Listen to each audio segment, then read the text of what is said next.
Welcome to Pure Phuckery, the podcast. I'm your host, Dr. Monique Ross. In today's episode, I'm joined by special guest co-host, my homegirl from high school, Sandy. Welcome to Pure Phuckery, Sandy.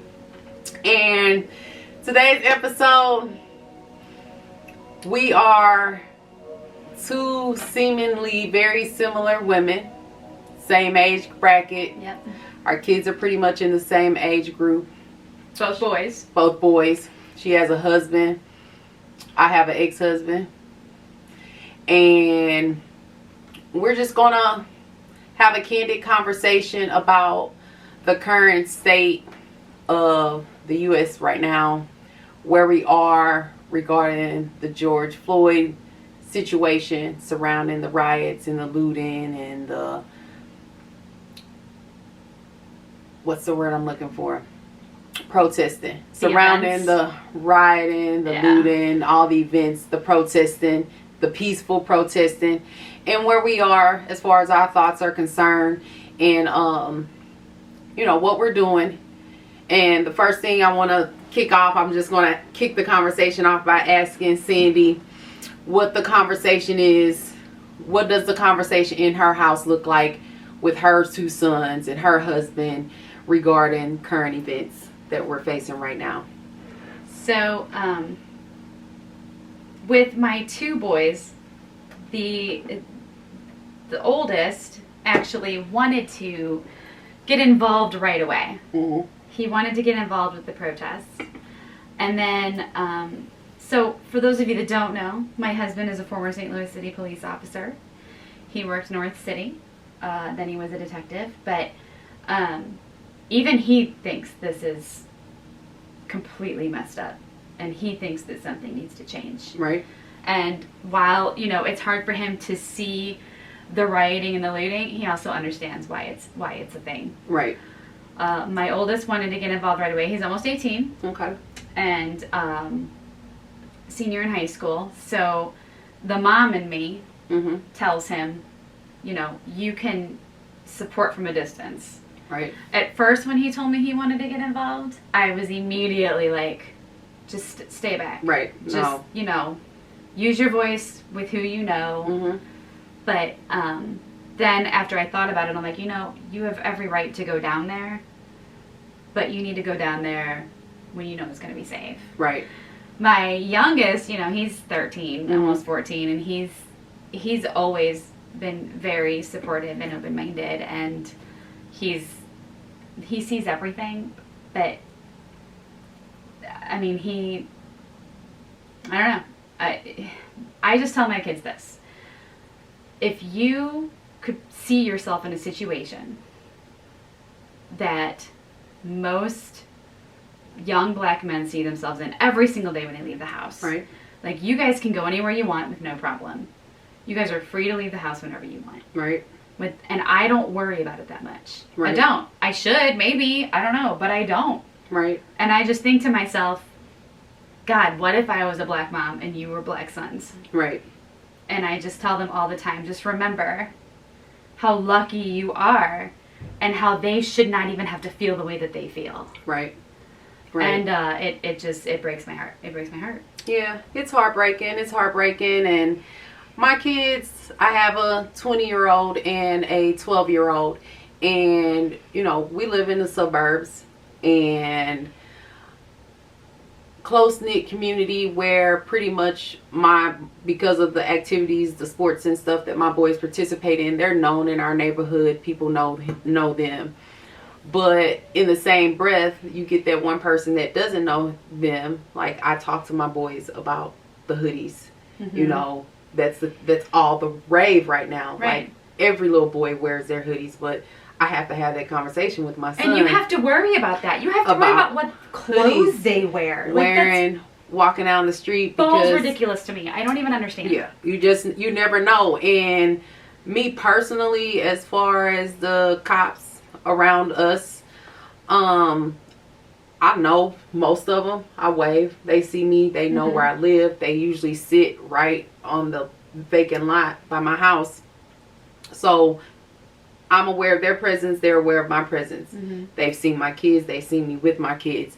So I don't worry to the extent where most moms worry, but and like you said, maybe I should. I trust my parenting. I trust the conversations that I've had with them, where I've talked to them. When my oldest son started driving, like, if you get pulled over by the cops, this is what you do. You call me and let me know before he even gets out the car. When you see you're being pulled over, you call me. Right. Let me know where you are, and I'm going to be on my way if I'm able. If I'm in the city, I'm on my fucking way. See, those are conversations I don't even have to have with your kids. That's what I'm saying. Like, I can't even comprehend. Yeah, and he's hanging out in the neighborhood, in our neighborhood, so he's within a good 5 minutes where I can get to him if I'm at home. Right. And we've had an instance where he called me, Mom, I got pulled over by the cops. Where are you? I'm like, I'm on my way. I jumped up and I was on my way. And that was probably the only instance that we've had with the police out here. But still, I had to get there immediately so that I could keep the situation, because he doesn't know what to do, and he's a big kid. My son is 6'4", 200, well, he's probably down to under 200 pounds now, but still, I have to have those conversations with them. Yeah. And it's not something that I feel like we as black women, black parents think about. We just do, because it's like, in the unwritten rules, when they get a certain age and they can understand, these are the conversations you have with them so that they have an understanding, of if in the event some shit goes down. Right. And it's unfortunate that that's the world that we live in, but my parents had to talk with us. Mm-hmm. I'm sure their parents had to talk with them and so forth. So I have to have those conversations with my boys, and it's not even, like I said, it's not even a thought. It's just automatic, and you haven't even thought twice about talking to your kid about, hoodies and, if the police pull you over or anything. But yeah, that's the reality of being black in America, And that's what's so unfortunate. I mean, so my dad, I started posting things about how, this is a necessary evil that we're going through right now. Right. The country, unfortunately, in my opinion, the country's going to have to burn a little bit. I mean, change isn't comfortable. Right. And my dad, who's a big conservative, far right-wing guy, he got upset. And he actually posted on Facebook underneath something that I said that, he was threatened one time by the cops and he wasn't even black. And I immediately jumped his ass, and I go, that's the whole point. Right. Like, how do you not, did you hear what you just said? It's a pigment. It's a color. Like, nothing should determine. That's the most bizarre shit. And he called me immediately when I caps lock yelled at him, social media yelling, caps lock and exclamation points and hand claps. Right. He immediately called me and he's like, but you don't understand what I'm trying to say. No, you told me the whole story. You got 2 cops pinned you down. Right. And they were yelling at you and they were threatening to shoot you. I get that. But you literally said, and I'm not even black. Right. I'm like, do you not understand what you just said? You just proved my whole point. And he's like, it took him a second.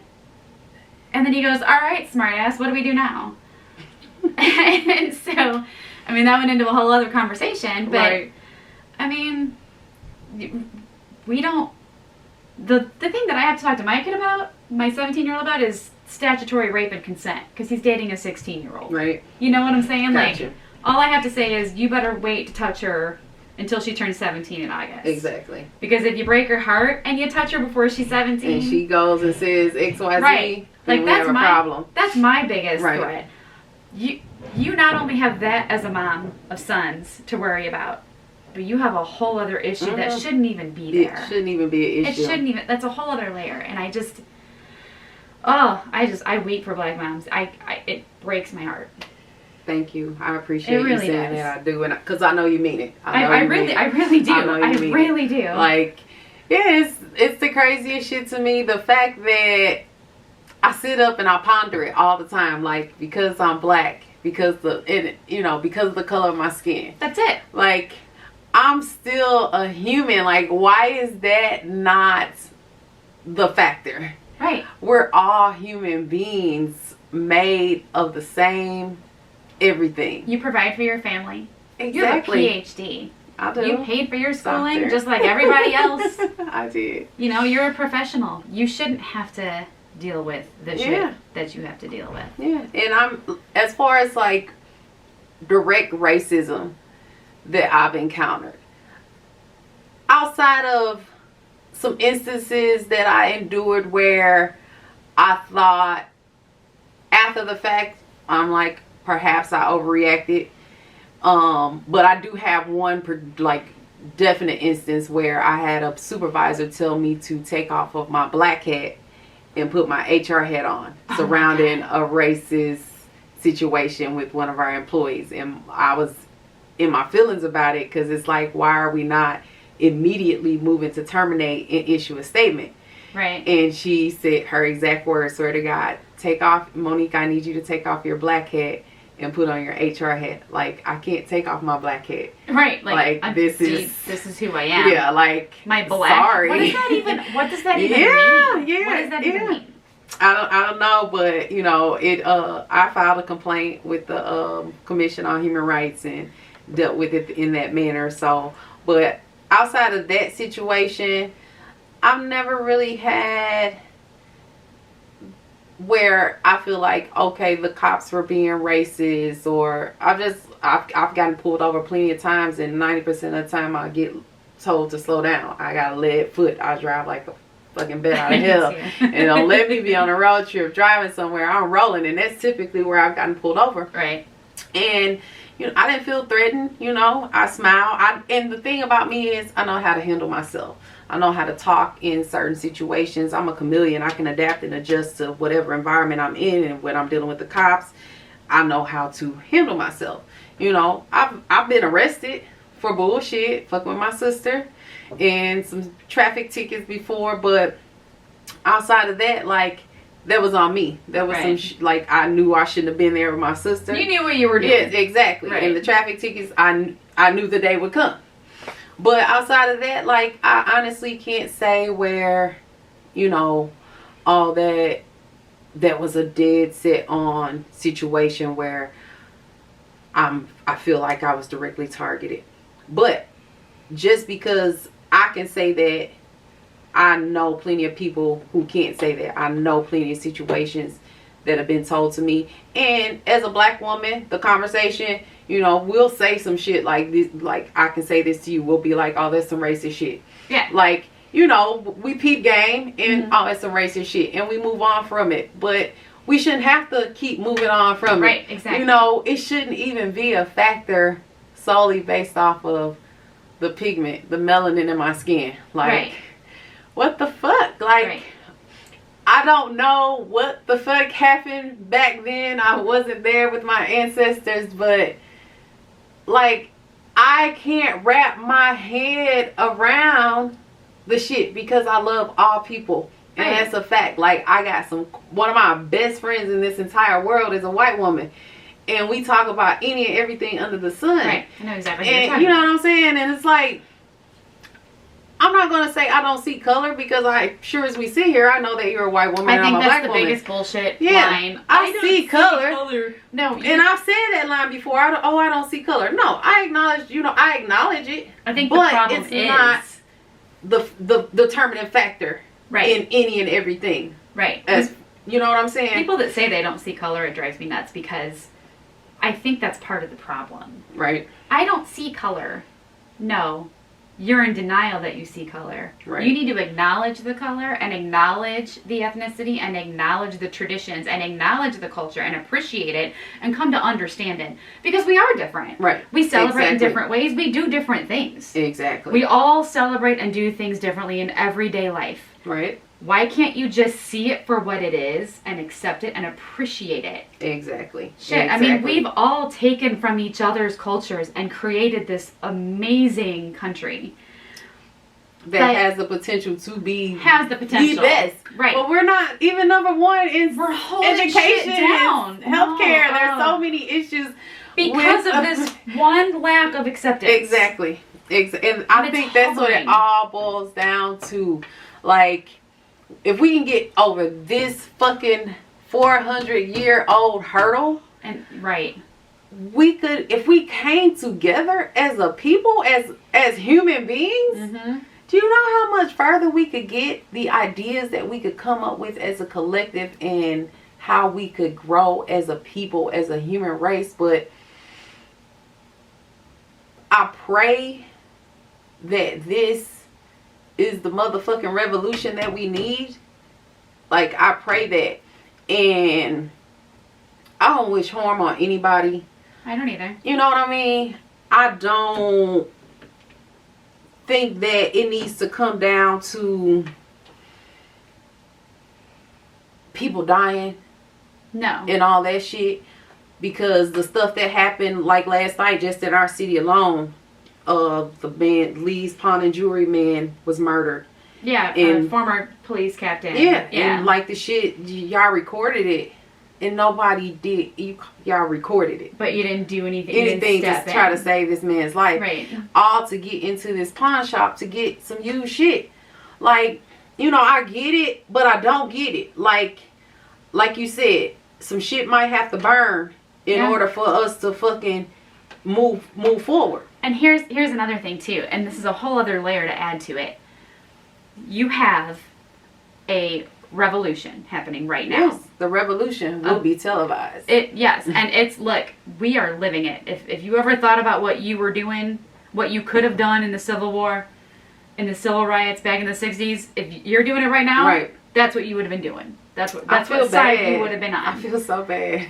Why? Because I'm like, because I'm in a place where I'm not, like, I can honestly say, and I said this on a couple of people's statuses within the last 24, 48 hours, where I finally came to terms with, I'm not okay.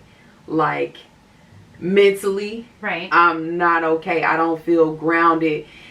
I literally lay in my bed at night because of my twisted fucking mind. With slight panic attacks? Not panic attacks. No, I think about doing evil things. Like, I think about, you know, being the one who assassinates. Yes. Do I have freedom of speech to say it? Like, right. No. You're going to end up on a list. I don't want to end up on the list. But y'all know who I'm talking about. Exactly what you're saying. The orange motherfucker. Like, I've laid in the bed the last couple nights. I call him evil orange marmalade. Orange marmalade is what I call him. I thought about it. Like, I kicked myself, like, literally the other night. I probably was fucked up, but I'm like, why didn't you go and become a trained assassin? Like, right. That's the shit that goes on in my head. Last night when they were doing the riots in front of the White House, I was just sitting there thinking, oh, he's leaving? He's leaving to go to the church? Ooh, I'm going to watch this.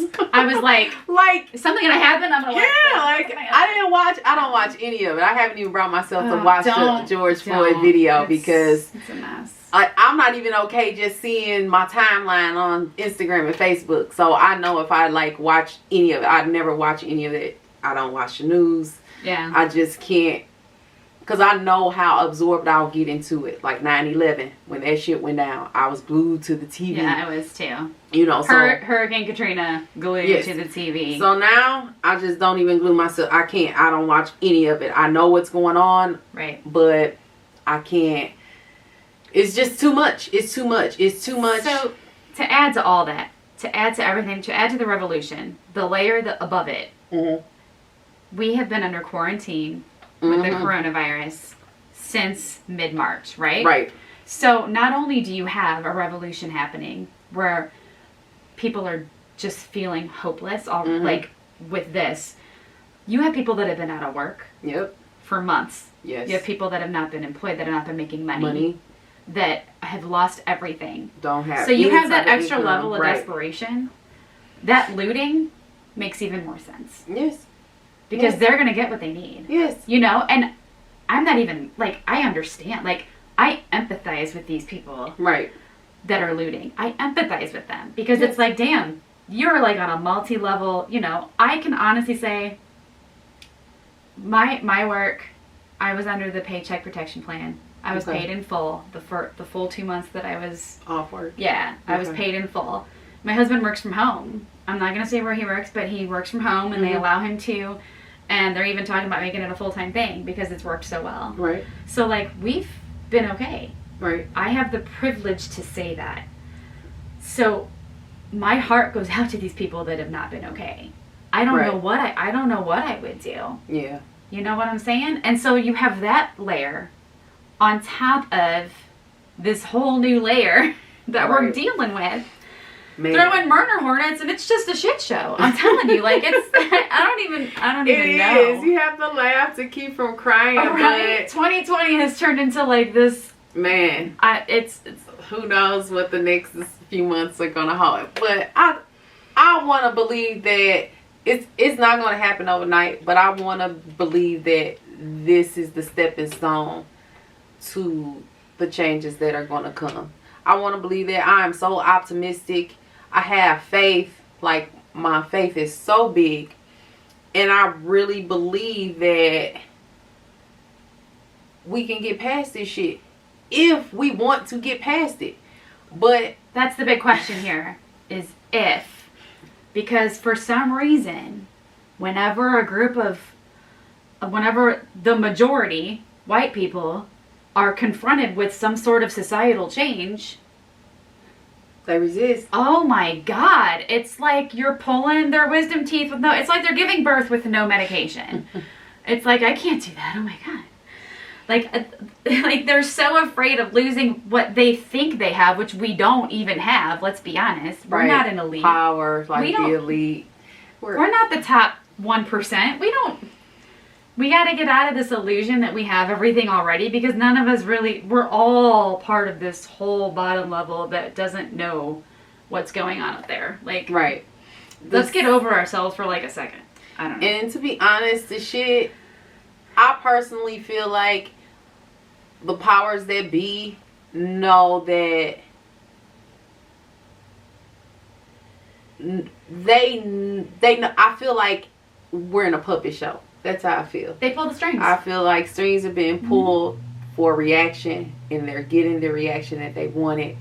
And I'm just like you said, murder hornets. I'm waiting on the fucking aliens to arrive. The cicadas that are erupting. Like, I'm just waiting on it all to come full circle, because I just feel like I literally feel like I'm in a fucking dream. Yeah. And it's the craziest shit to me. And it's like, I really can't wrap my head around what's happening. I can't process it.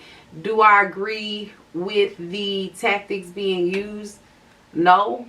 But do I feel like something needs to be done? Mm-hmm. And like peaceful protesting didn't work. Kneeling didn't work.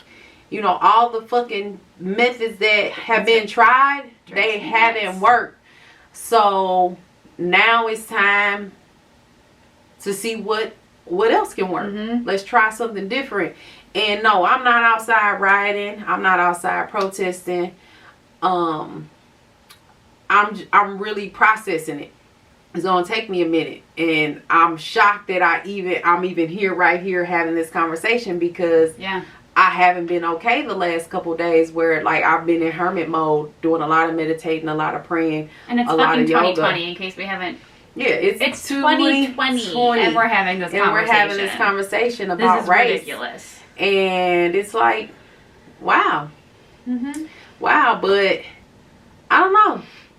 I don't know. It's a lot. It's a lot to process. Yeah. Being a black woman in America with black children is scary. My youngest son, he came and said, Mom, we're gonna go. He said he's gonna go to his friend's house Friday with his other friend whose birthday it is. And when he came and told me, I'm scrolling Instagram and I see these images come across. One of them with the cops, the man standing there with his daughter on his neck, and the cop with the gun in the face. God, that one's scary. And I'm like literally in tears. And he comes in and tells me, and he's like, why are you crying? And I show him the picture, and he's just like, I said, you don't know what's going on. I don't shelter my kids. My kids shelter themselves. Yeah, I don't. Yeah. And they don't have, like, my oldest son has social media, but he doesn't use it. And my youngest son, he's on TikTok, but he's not out here scrolling, just looking, at any and everything. So they're really kind of oblivious to what's going on outside of the conversations that we have. And my youngest is the same way, by the way. Yeah, He doesn't, I mean, he, like your oldest, he doesn't do social media at all. Yeah. He doesn't even like his picture taken for Facebook. I have to ask him permission. Exactly. Every time. Exactly. So, like, I have to educate him in conversation. Exactly. And I do not hide shit either or sugarcoat shit. Yeah, and I tell him. I tell him how it is. Yes, and you need to. You should, because absolutely they're going to go out into this big wide world and see that it's not all fucking rainbows and leprechauns and marshmallows and shit. They need to be aware, and you know, I have to. It's my duty. It's my responsibility to make those boys aware of, you know, what's going on. And it sucks, but long story short, with my son, he's like, after I showed him that image, he's like, I don't have to go.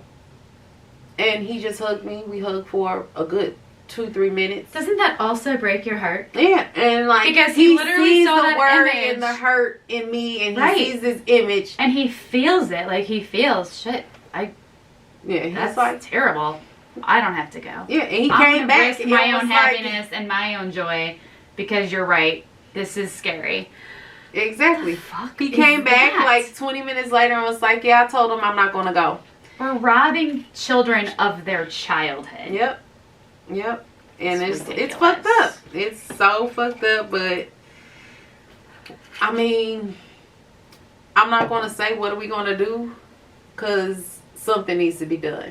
Right. You know, it's like I said, do I agree with everything that's happening? No, but I don't really disagree either. Right. Nobody's like, yay, looting and fires. Nobody is going around going, yeah. Except for the people that are, there are people and groups that are into anarchy. Mm-hmm. There are anarchists, and there are people that want to form a militia and get shit going. But the general consensus is nobody likes what's going on. Right. But there are a large group of people that find it absolutely necessary. Yeah. Because change doesn't happen comfortably. Exactly. I speak from personal experience. Monique speaks from personal experience. Like, it doesn't happen comfortably. Exactly. You go through some shit to change your life. And it hurts. Yep. It hurts. And right now, America is going to hurt. Yep, and they but God, can you imagine how great it's going to be? Oh. On the other side is, you just gotta I'm not going to say if, when equality is across the board. Everywhere we go, we're treated equally. No matter what color, no matter what gender, no matter what sexual preference. Exactly. No matter what religion. Exactly. Just lift everybody up. Everybody. We're all human beings, and we all deserve the same fair treatment. We all deserve the same options in life. We all should be afforded the same quality of life. America's like, we send people to fight in wars, and then they come back and they're homeless. Mm-hmm. We disown them. Like, something has to change. Like, yes, racism is a huge thing, but as a whole, I've gone to other countries, Canada, the way these people, they're living great. Oh my God. I would love to move to Canada. My niece is actually engaged to a young man in Canada, and they're waiting. They were engaged, and then COVID happened. So she missed like this one form that she had to fill out. She got kicked back to the States. Oh no! After being there for 2 months. Wow. She lives in Florida with my sister, but they are engaged, and they were gonna get married next month. Well, then Canada just released like 2 weeks ago a no travel to the U.S. statement. Yeah. And so now he's stuck there. And she's in Florida. And she's stuck here. And she's just waiting. She can't wait. But like, that's unfortunate. Yeah. But man, I'd love to live in Canada. Man, they're living they have it together. Fucking life they have it out together. there, but she's waiting to go to college until she goes to Canada because free education. Man. Exactly. That's the shit, so man. much. So many opportunities afforded. And then America wants to consider them number one, like, in everything, and we're really not. Like, but Monique, we're bigly. We're bigly. True. I'm sorry, I shouldn't. It's all good. But no, seriously. We respect all your political beliefs. We do. everybody. We may not agree entitled, with them, but we respect them. You're all entitled to your own opinions, your own beliefs. I welcome them. I welcome them all, regardless. You know, I'm a very open-minded individual, but you know, when you get disrespectful, that's when I have an issue with it. You know, and I don't know. I'm gonna kick it back to you, Sandy. So I follow a lot of mom blogs and mom pages because a few years ago I started a page called Shitty Moms Unite. Shitty Moms Unite. And Matriarchy in the Midwest. And it's basically just lifting women up and lifting moms up and whatever. But I follow a lot of mom pages. Okay. And there's one, her name is Christina Kuzmic. Okay. And she, the other day, she posted this social media post on Facebook, and all she said was, "We have got to do better." And thousands of white people attacked her. Wow. Why don't you stick to motherhood? Why don't you stick to your page and what you know? And just racist comments. She lost close to 1,000 followers. Wow. Just because of that. Just because we can do better. Like, wow. Really? Really? Man. It's why don't you want to do better? Why? My thing is, I feel like the majority of people really want to change. Yes, we have those ones that fear this change. Mm-hmm. But I feel like, for the most part, people are fed up. They're sick of it. Mm-hmm. And the ones who are not, what are you waiting for? Right. Like, do you not understand what's happening? And people are in denial. They're real life in denial. A lot of people are in denial and don't feel like we have a problem. Right. And that's where her 1,000 followers went. Those right. are the ones that are in denial. Like, they don't see it as a problem because it doesn't affect them. And exactly. All lives matter. Yeah. All lives matter. Like, what the fuck? We're not saying they don't. We didn't say only Black lives matter. We are right now focusing on the issue at hand. When exactly. When you deflect, you're guilty. Exactly. If you're deflecting, you're guilty. Exactly. So why don't you calm down, stop deflecting, take a deep breath, and listen. Because once you do that, you'll understand exactly what's really happening in the world today. And that's the problem. Is I have never met more professional deflectors in my life than in the past 2 weeks. Oh my God. Even before George Floyd, it was deflecting masks. Yeah. Like, you just move from topic to topic. Like, this is insane. I never knew how many professional deflectors were in my life until the past few weeks. I'm like, damn, I should take notes. Because you guys are making this look easy. I don't know what... I don't understand. I don't understand the deflection. I just don't get it. Like, why you can't just listen to somebody. Right. Don't just too self-absorbed, and the ones that are not per se self-absorbed, just resistant. And you're just going to get those people that are going to complain about every fucking thing. You just can't make them happy. Right. And I don't even know. I'm baffled. And I thought I had a whole lot I could say about the subject. And I do, because I know the thoughts and the feelings and the emotions that I have within me. But it's mind-boggling to me. Yeah, because you have emotional vomit and you're trying to spit it out into constructive sentences, but it ends up word vomit because your heart's just like hurting. It's hurting. I have a bleeding heart. Like, it just breaks. It breaks for all the mothers that have suffered the loss of a child at the hand of police brutality. And we just need a change. We need a change. And I don't want to get emotional, because I'll start getting emotional. But we need a change. And it's like... It's not even just about police brutality either, though. Yes. I have had people other white people argue with me about how it's, there's police brutality on white people too. You're absolutely right. There is. However, were you lied on in Central Park, having a PhD, a Harvard graduate, just taking pictures of birds, but because you asked somebody to leash their dog, They called the police on you and they made up a whole story about you. Just all of it. Were you taking a jog in a neighborhood and two guys just decided they were going to shoot you and then somebody else was going to record it? And they don't get arrested. And they go weeks without being arrested. Were you a kid with a bag of Skittles walking from the store home? No, you were none of those things. So this isn't just about police brutality. Right. This is about a mentality that this country has that has become popularized in the past 4 years. That is, people are coming out of the woodwork like they have the bravery to do so. We need to stop making racism cool again. Yeah. That's what's happened. People are like, oh, social media, I'm going to make myself a star. It starts with y'all fucking president. We vote. We have to vote him out.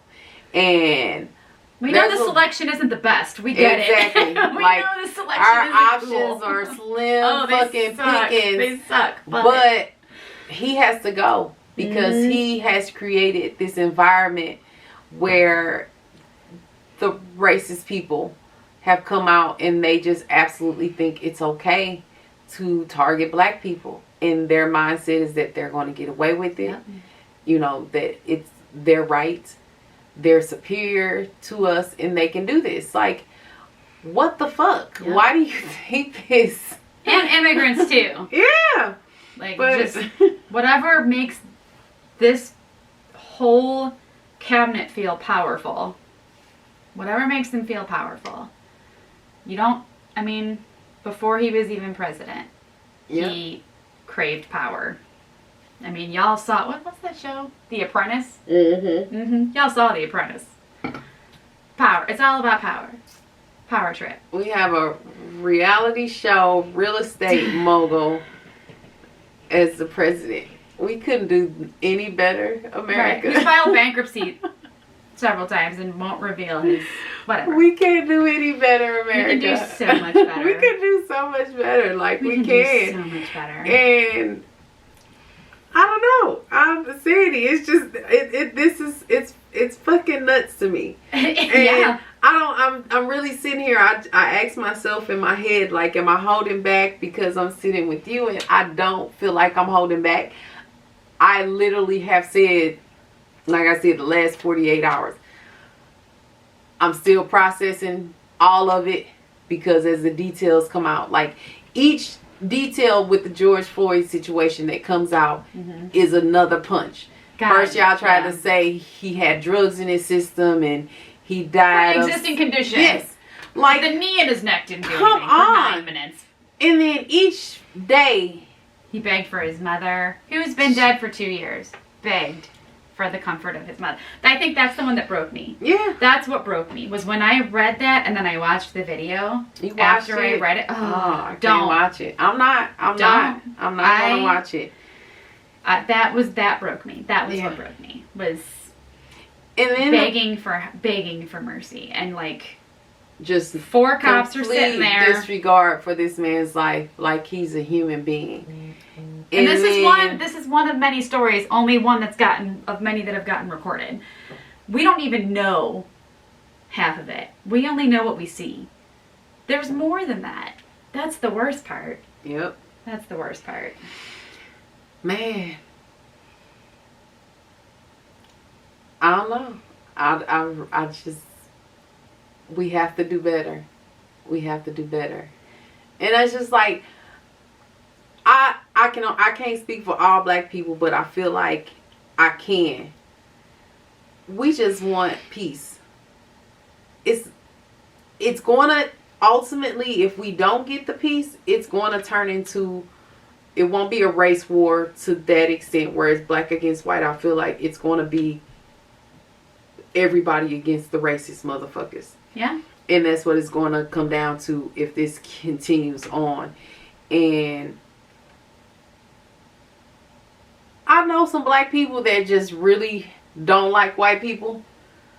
But it's because I always say fucking white people. Yeah, like it's because of the shit that they've endured. Like, it's because of their personal experiences. But I know way more white people who don't like black people than I know black people who don't like white people.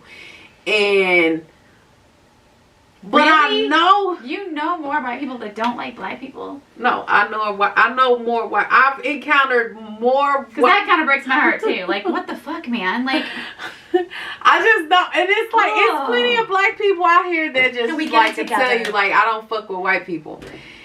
But I don't blame you. They're just because of fear. The fear that's been instilled in them when it comes to dealing with white people, because of shit that they see in the news and all that, like. But like I know white people, and I ain't gonna say I know all white people, so don't take it the wrong way. Like I don't know all white people. I don't even know all white people. Right? I can't speak for all white people. I have close fucking people in my circle that are white women and men that I fuck with the long way, and when I do open up and have a brief conversation about it, the sentiments are all the same. Always. And it's like, they don't understand. Because the racist white people don't talk to you. They don't. That's why I can't speak for white people. I can't speak for all white people at all. I don't even feel like I can. Because half the white population they still have their heads stuck up their asses. And they're so worried about their bubble. They don't even see that there's a whole other world around them. So when you're like, I can't speak for black people, but I feel like I can, I feel like you can too. Because as a white person, when I see black culture, I actually am envious of the camaraderie that comes with it. White people don't have that. Right. I don't even want to talk to my fucking neighbors. Well, one of my neighbors waves a friggin' Confederate flag every 4th of July. I know. Don't even get me started. But anyway, like, I don't even want to talk to half the white people I know. So, like, the camaraderie that black culture has, I respect that and appreciate it. And I also understand why it's so strong. Because we have pushed you guys into a corner. We have to stick together and look out for one another. Yeah. And, you know, it's not how it used to be when I was growing up in the neighborhood, and how parents were, like, all the parents, you behave for everybody. You know what I'm saying? Right. It's not the same, but in the same breath, like, I feel the love, especially lately. Like, good. I'm at the store. That makes me so happy. This girl just outright talked to me. We had a whole conversation in line talking about wine. She pregnant. Girl, you ain't drinking no wine, but we had a whole conversation, and she was like, all right, sis, have a good evening. And I was just like, she called me sis. Like, the way it's bringing us together, and I feel like I haven't had many of those conversations in all my years. But today, just going out and running errands when I go to the store and stuff, just recently, not even today, just recently, the people I interact with, like, men and women, and I've even encountered some white people that have just been extra fucking kind and made it there. I feel like they went out of their way to lend a smile or something to that effect. You know what I'm saying? So, like, I feel a shift. Like, I literally can feel the shift. And that's why I said earlier, like, where I don't feel grounded. That's why I've been in heavy meditation and yoga and prayer mode. Yeah. Because I don't feel grounded, but I do feel the shift. And I do feel, when I go out, the interactions that I have with people every day. And even on my walks and throughout the neighborhood, everybody's waving. Black, white people, everybody's like, and I'm the person, I speak to everybody, and I've gotten a couple of grunts because I'm too cheery early in the morning.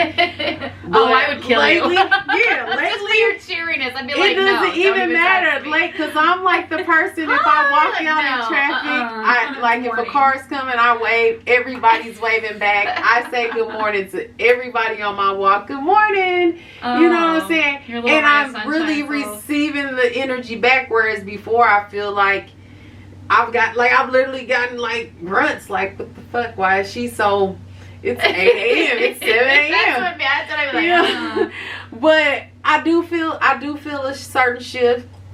It's what this fucking beanhead is spewing. He's really trying. He's calling for it.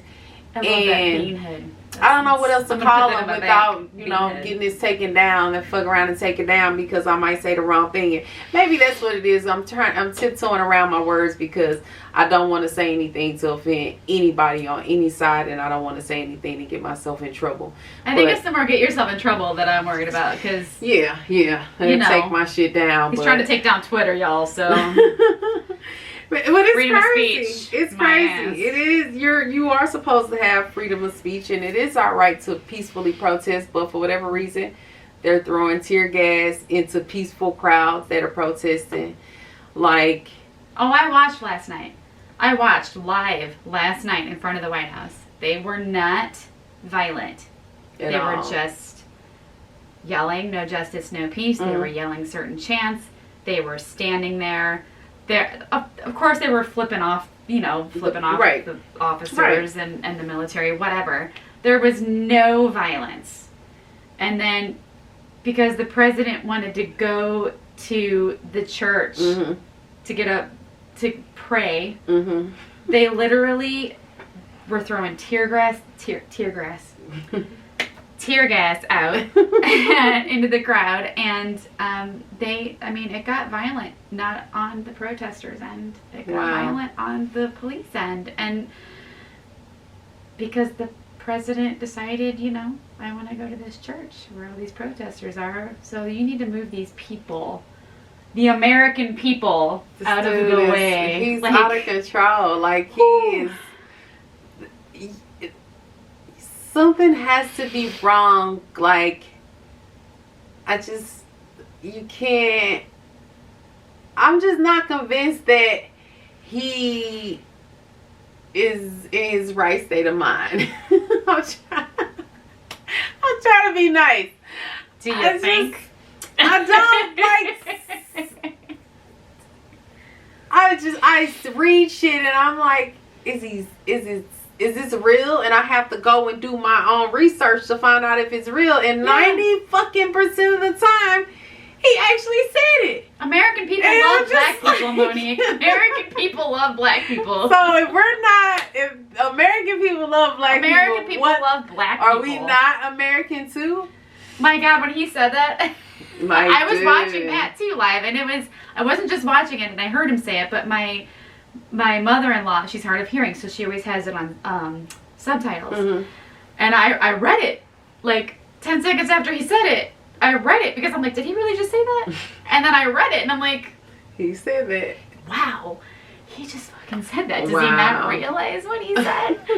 Because American people and black people are different. What the fuck? Like, I don't know.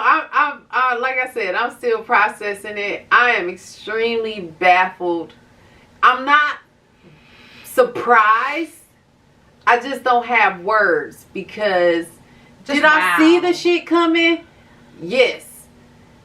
Did you? I didn't. Of course, I'm in my own little white bubble. I've been saying, like, I've been saying for years, it's going to take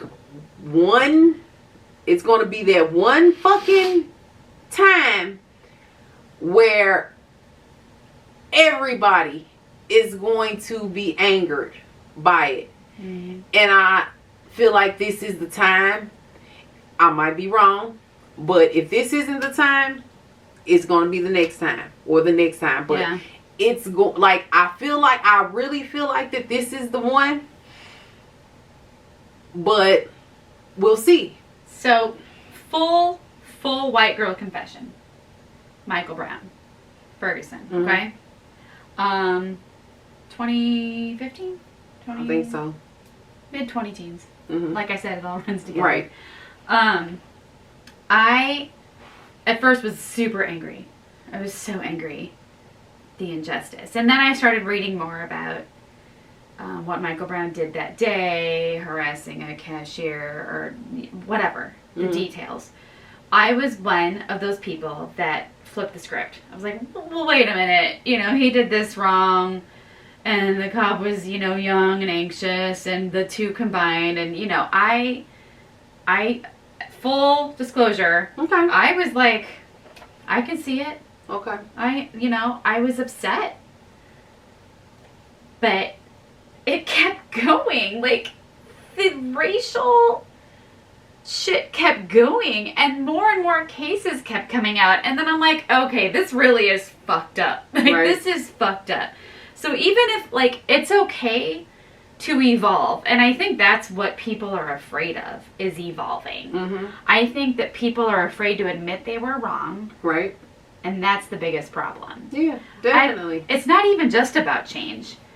Because honestly, even when equal rights for everybody come out, I'm not going to say if, I'm going to say when, because I'm going to be hopeful, just like Miss Monique here.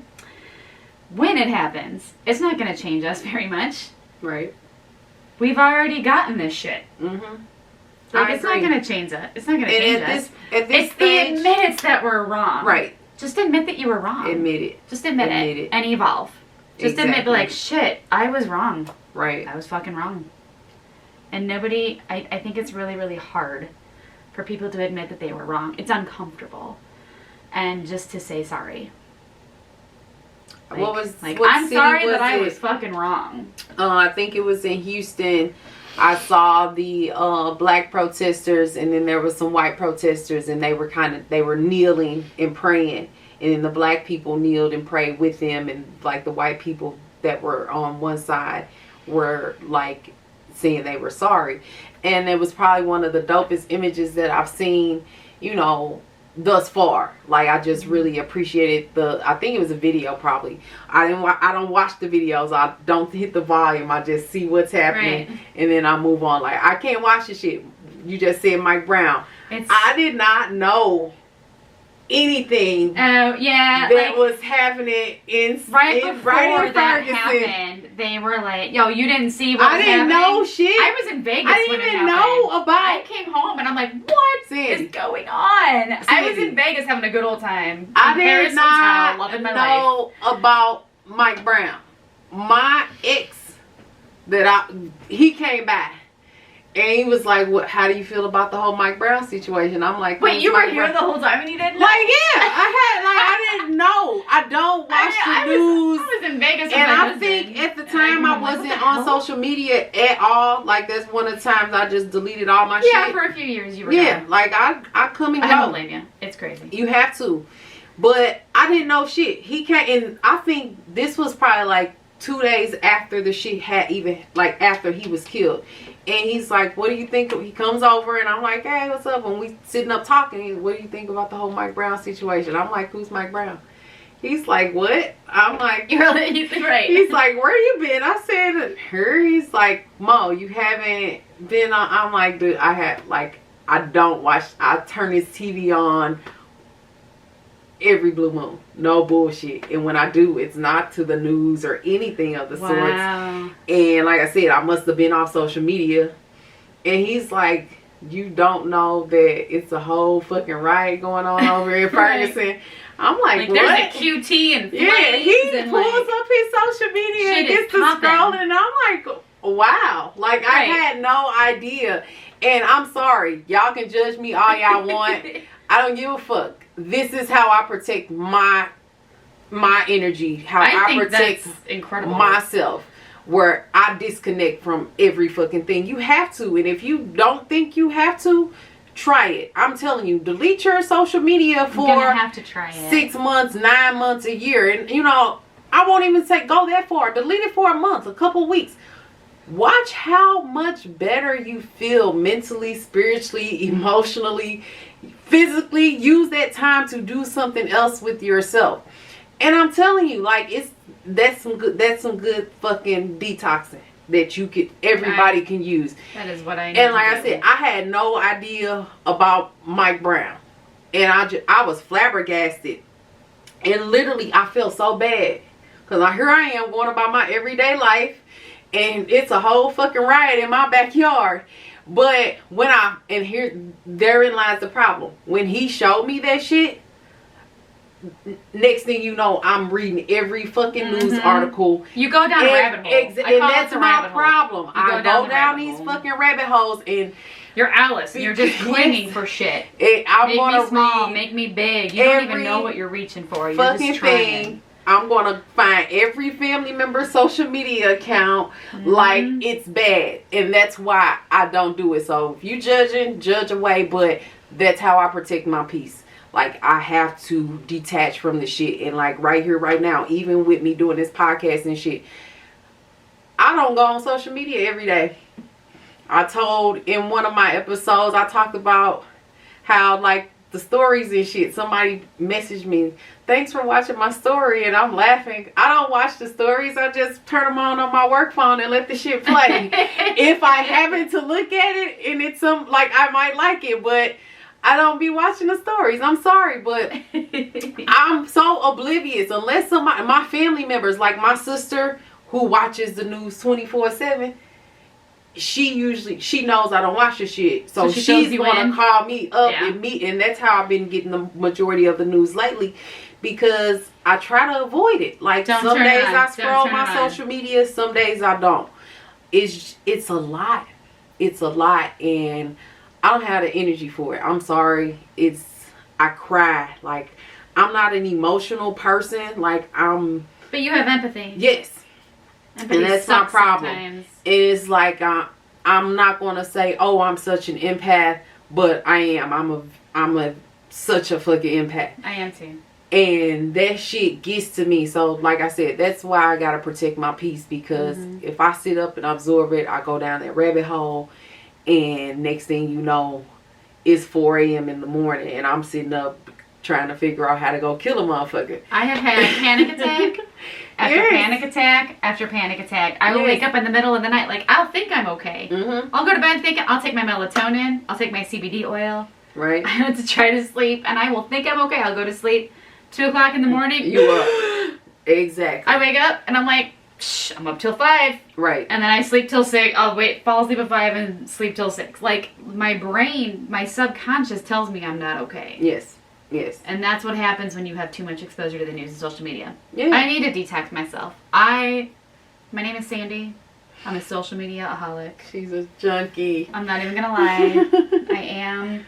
That's why I created the pages I created. That's why I'm on there all the time. But they're dope ass pages. I'm pretty sure I follow both of them. If I don't, send me the link. But I know for sure I follow one, because I see it on my... The Matriarchy in the Midwest. The other one, I might follow it. I don't know. Shitty Moms Unite. Yeah. Do you know, so when I first started that page, it dawned on me like 2 months ago that I didn't have any black moms on that page. Really? Not a single one. And I was like, why? And then I really dug deep. If I'm not on there, send it to me so I can be on there. I'll be a black mom on there. It has nothing to do with you. I do now. It has nothing to do with you. It's not about you. It's not about either one of us. But think about white moms and black moms and how different we are. Mm-hmm. You know what I'm saying? And it took me a hot minute when I really had to dig down and think, well, damn, we really need to connect that bridge, because all moms are moms. Exactly. We have different worries and woes, but we can help each other out and lift each other up. So I was like, shit, I got to start adding some black moms in here, because this is ridiculous. Right. Like, we need to be there for each other. We're all shitty moms. I say that in a like, that's sarcasm, but sort of. No, I get what you're saying. I get what you're saying, because I'm just I'm the laid back, chill mom. I am too. Yeah. I'm like, I'm going to tell you how it is. Exactly. And I'm going to cuss around you, and once you hit a certain grade, you can cuss around me too, and that's fine. My kids, I don't think they would even curse around me. They swear they don't curse right now, but... Oh, I let my high schooler. I even told my 7th grader who goes into 8th grade next year, I'm like, look, once you hit 9th grade, I really don't give a shit what you say or what your friends say.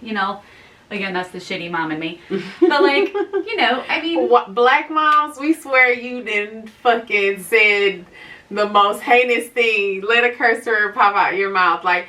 I think my mom died probably never hear me say a curse word. Oh, see, my parents didn't let me cuss either. Okay. But I think that's why I let my kids cuss. Yeah. Because my parents were like, very, very strict. Like, well, okay, we're going back in high school for a second. You knew I dated Dan Rathman. Remember Dan, right? Mm-hmm. So I lost my virginity at 17. All right, cat's out of the bag. But my parents thought that I was going to save myself till marriage. Well, my mom found a note in a folder under my bed when I was out with Dan one night, and I found out I lost my virginity, and she threatened to kick me out. She's like, I'm not going to raise a whore. You either dump him or you get out. So I'm like, bye. I moved out, and I lived with the Rathmans for a month. Go ahead. When I raise my kids, I want to do better. I want to be more open. I want them to show me their authentic self. Right. And I want to show my authentic self. So, I don't know. That's where I got the Shitty Moms Unite from, is like, I love it. All parents are, like, we all have our shittiness. But I want you to see my shittiness so you can learn from it. Exactly. And that's where I'm not hiding my shittiness. I'm open about it.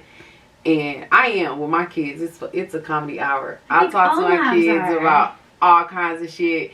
I piss them off so much. Like my oldest son, he'll come down just like to get the dog and get ready to take her out.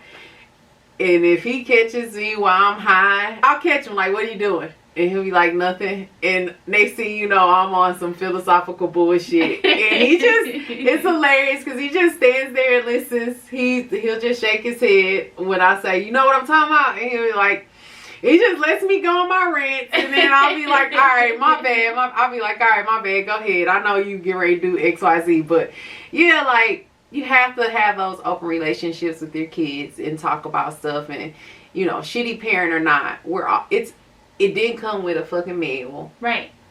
And I think every single mom, black or white, can relate to that. Exactly. And that's where I was like, shit, this is bullshit. And that's where I was like, all right, we need to get more black women on this page. This is ridiculous. That's dope. Follow her on Facebook, Shitty Moms Unite. And what's the other one? I don't post all the time because I ain't got the time. What's the other one? Matriarchy in the Midwest. Follow her pages on Facebook. Like them, follow. About slaying as a woman in the Midwest. Exactly. It's dope. But I have a question for you. Okay.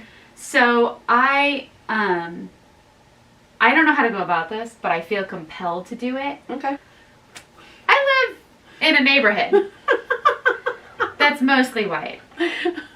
And there is one black family that lives up the street from me. Mm-hmm. They're very nice. You know, we wave hi. They've been there for a couple of years. Mm-hmm. I feel very compelled lately to go introduce myself. How long y'all been living neighbors? They've lived there for about 3 or 4 years. Not neighbors. It's up the street. And now you want to go and introduce yourself? Right. See, how does that Me, I wouldn't take offense to it. When you left, we gonna laugh about it and talk about it and be like, I'll be like, we've been living up the street for these motherfuckers for 5 years and now they want to come by and introduce themselves. But I'm gonna welcome you in. You'll get a glass of wine and some more shit. Like, I'll bake you. I wanted to like bake some cookies or some shit. Yes, I'll be trying to smoke a doobie. Do you smoke pot? Like, that's me. But when you left, we gonna talk about you. So I mean, hey, you said y'all wave. Right, so, we're like, oh, you know, like, just that's all go down one night, one day. You know they're home. Take some wine. I don't know. Weird. What do you? I don't know. I wouldn't take offense. Like if my white neighbor down the street, we got one white neighbor, and 4th of July last year, the trash after all the fireworks are done, we were all shut down on the yard, like on the street or whatever. No. The trash can right here by my house was on fire. Oh. And it's only 6 houses on my block, but my white neighbor all the way on the end, her and her kids came down and woke us up, knocked on the door, and I go outside, my fucking trash can's on fire. And let me tell you something. I kept saying I'm gonna get her something, like a plant or something, and take it to her. And yeah, I never made it down there. And when I finally really was serious about doing it, because I kept talking about it, but when I finally decided I was serious about it, my ex-husband D, he's like, it's too late. Like he talked so bad about me. He's like, that's what I'm worried about. Months ago, you can't show up to this lady house like, here's a plant. Thanks for letting us know our trash can's on fire. That's what I'm worried about. Did I miss that? I mean, like, it's been years. I don't feel like you missed your window. I honestly feel like right here, right now, in this moment in history that we are in, it would be welcomed and appreciated. Okay. Because that lets me know, as a black woman, that I'm paying attention. I see you. you see me, I understand, and here I am offering a token of love, compassion, of solidarity. Like, I stand with you. Okay. So I would do it. I would highly recommend that you do it. It's been heavy on my heart. Like, I should really introduce myself to these people. Do it, and you don't have to come back and tell us how it went down. I don't even like all my other neighbors. I don't even talk to them. I got one neighbor I talk to, and that's because he's 90 and he's next door and he's super sweet, and I just worry about him and his wife. Everybody else, I'm like, fuck everybody else. But this one family, like, I just feel like they're the only ones in the neighborhood. I'm like, shit. I should be like, hey. My name's Sandy, I'm down the street. You need anything? Yes. I think you should do it. I think you should do it. Okay. Take the family. See if you can talk your kids and your husband into it. My youngest would totally do it. My oldest would be like, are you crazy? Like, no, convince him and just go and knock on their door. Take something. My husband would totally do it. My husband wants to meet every neighbor on the planet. He wants to be like, I want to know all the neighbors. I'm like, you're a fucking weirdo. Totally go. Totally go. Totally go. She loves you, Steve. It's weird that you want to meet all the neighbors. I want to be like, no, I don't meet anybody, but whatever. I absolutely agree. Go. Like, why the fuck not? And like I said, she gonna come back and tell us how it went. All right. How socially awkward it is. I want to hear the story, even if you don't come back on the podcast. But you should totally come back on the podcast and tell us how it went. I have one more thing to say. Hold on. Go ahead. Before we shut down. Go ahead. So my dad asked me in the middle of our heated conversation the other day, what do we do next? So back in 2015, 16, wherever, the teens, right after Ferguson blew up, I was starting a nonprofit called Kaleidoscope Network. And I ran it for a while until things blew up with the co-founder and it turned into a shit show. But in between all that, we had to go to a lot of like networking meetings and events and community outreach events, and they were amazing. One of them was what's next, the post-Ferguson riots. Right. And there was a ton of committees that would meet, and they had great ideas of how to move forward. And it kind of died down because of funding. Okay. So I told my dad, I was like, you want to know what you can do next? At first I said, I don't know. And then I said, you know what I do know? Fund your black businesses, fund your nonprofit organizations, fund anybody and any organization that supports St. Louis as a whole. Or as a nation, whether it be Urban League, whether it be United Way. Right. Support your nonprofits. The Minneapolis Fund. They are right now trying to gain support for civil liberties for minorities and immigrants. They're accepting money. You want to support with money, because money is what talks. Yep. So black business, nonprofit, community outreach, that's how you can do it. If you don't want to be on the front lines, if you don't want to get coronas because you want to do a protest, I get it. I'm immunocompromised. It's the only reason that I'm not out there. Well, that and my husband would kill me. But support with your money. Give this financial support, because money is what cuts programs, and programs are needed to build communities. That's what's up. Fund it. Just fund it. Do it. Trust me, your money speaks. You heard it from her. You heard it from her. That's all I got. She said support black businesses, support the programs, the nonprofits, because a lot of the funding, it helps within the communities. Just cut $200 million in education. That's what's up. Missouri. So exactly. Fund it. Exactly. That's all I got. That's all she got. That's all I got. Thank you so much, Sandy, for coming on your Phuckery the podcast. I appreciate you so much. It was. Thank you. I'm gonna be back. We're gonna talk about that wonderful little visit I'm gonna have. Yes, definitely. Now, I appreciate you guys for tuning in. I typically shy away from these type of topics. Y'all know me. I'm a very, reserved person when it comes to... But she's so smart, and she shouldn't, because she's so smart. When it comes to expressing my opinions and thoughts on shit like this, I just know how offensive my thought processes can be, at times. So I keep them to myself, but nonetheless, I felt like this conversation was necessary to be had. This is us standing in solidarity. Like, this is my girl, like, for real. And she's a white woman, I'm a black woman, but like I said at the beginning, we have seemingly similar backgrounds, but the difference is our skin color, and that should not be a fucking factor. We're human beings. We have the same, when we get cut, we bleed the same red blood. So this is us standing in support. Black lives absolutely do matter. Absolutely. And we want to see a change, and we believe in our whole hearts that a change is going to come. We feel it. We feel it. We have hope for it. We feel it. All right, y'all. Thanks for tuning in to Pure Phuckery, the podcast. I'm your host, Dr. Monique Ross. Again, this is my homegirl, one of my old high school classmates, Sandy, Miss Sandy. This is my girl. I love her to pieces. We gonna catch y'all in the next episode. Peace. Bye. See y'all later. Bye.